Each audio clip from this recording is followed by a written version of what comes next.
இன்றைக்கி நாங்கள் எங்கே வந்திருக்கோன்னா மரவள்ளிக்கிழங்கு தோட்டத்துக்கு வந்திருக்கோம். இதெல்லாம் மரவள்ளிக்கிழங்கு தான்.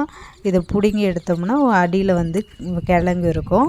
ஆல்ரெடி பிடுங்கி எடுத்துகிட்டு இந்த குச்சியெல்லாம் போட்டிருக்காங்க. வேர் வந்து வேரோடு இருக்குது. கிழங்கும் வந்துட்டு ஏற்கனவே எடுத்துகிட்டு இருப்பாங்க. குச்சி மட்டும் போட்டிருக்காங்க. இது கொண்டு போயிட்டு கொஞ்சம் துண்டு துண்டாக நறுக்கி மண்ணில் நட்டால் வேர் முளைச்சி நமக்கு வந்து கிழங்கு பிடிக்கும். நாங்கள் ஒரு டிராக்டரில் ஏற்றிட்டு வந்தோம். எங்களுக்கு தேவையான அளவுக்கு எடுத்துகிட்டு வந்து கொட்டிட்டு நாங்கள் அடுத்த நாள் வந்து மார்னிங் வந்து நட ஆரம்பிக்கலான்னு சொல்லிட்டு நட ஆரம்பிச்சிருக்கோம். நாங்கள் வந்து கிழங்குக்காக நடலை, உயிர்வேலியாக அமைக்கிறோம். இது வந்து மாடு ஆடு எல்லாம் வந்துட்டு தோட்டத்தில் வந்து செடி கொடியெல்லாம் வந்து சாப்பிடக்கூடாது. முதலாவது வந்து பாதுகாப்பு.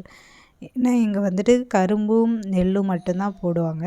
நாங்கள் வந்து இந்த ஒரு கழனியில் மட்டும் கொஞ்சம் எதுவும் வரமாட்டேங்குது, தண்ணி தேங்கி இருக்குன்றதுக்காக நாங்கள் வந்து மரமெல்லாம் நடலான்னு சொல்லிட்டு அதுக்கு முன்னாடி ஃபஸ்ட்டு நம்ம பாதுகாப்பு பண்ணிடணுன்றதுக்காக வேலி அமைக்கலாம் அப்படின்னு சொல்லிட்டு நாங்கள் இதை பண்ணியிருக்கோம்.